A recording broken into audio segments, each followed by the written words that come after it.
ما تشتي ما برچوف دیتی کل دبر زمار ما یک حالت هبو يعني همشين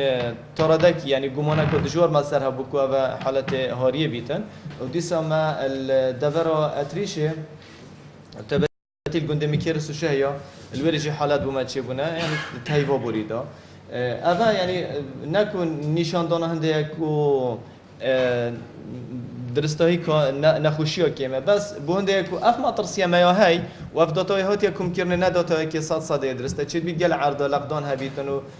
تشتی توصل بردام هبن لی راپورت کرنا و یعنی گاندنا پیزانی هنده جرا الاسته که باش دانینه نتنه صا ما ترسیه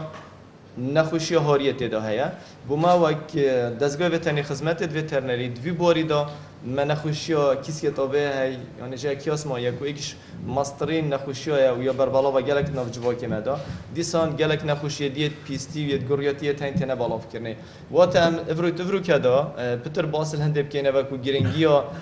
نهلانا